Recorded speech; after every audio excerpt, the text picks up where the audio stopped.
La vice-première ministre de l'Environnement et Développement durable a eu un tête-à-tête avec le coordonnateur de l'ONU Environnement en charge des forêts et changements climatiques ce samedi 11 septembre. Les discussions autour de 3 volets, à savoir faire le suivi après la soumission de la RDC sur le mécanisme LEFT des émissions. La RDC a soumis une proposition d'au moins 250 à 300 millions de dollars américains pour réduire des émissions liées à la déforestation avec accélération des finances lancées à partir du sommet de Biden aux USA.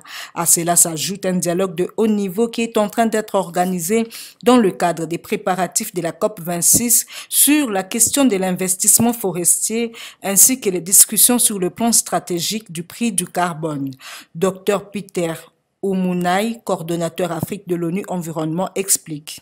Réduire les émissions liées à la déforestation avec l'accélération de la finance. Donc c'est ça les mécanismes LIF. Donc qui a été lancé à partir du sommet de Biden aux États-Unis. Et ces mécanismes-là, les membres de cette coalition ont donné 1 milliard de dollars qu'ils ont mis en jeu pour que le pays puisse soumissionner et recevoir le paiement basé sur les résultats. La VPM de l'environnement a également reçu en audience le vendredi 10 septembre une délégation de la Fédération des entreprises du Congo FEC conduite par Albert Youma dans le cadre des missions de contrôle et d'études environnementales. C'est la vice-première ministre qui nous a invités pour une première rencontre entre elle depuis qu'elle est nommée vice-première ministre et la FEC.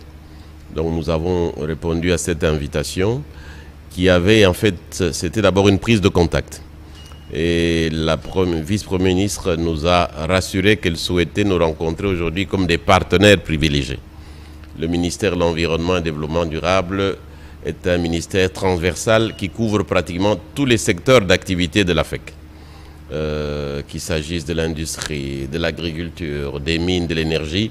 Tous finalement, d'une façon ou d'une autre, nous avons un impact environnemental. Occasion par ailleurs pour le numéro 1 de l'environnement congolais d'informer à la FEC de l'organisation dans les tout prochains jours des missions de contrôle des différents secteurs d'activité sur les questions environnementales. La patronne de l'environnement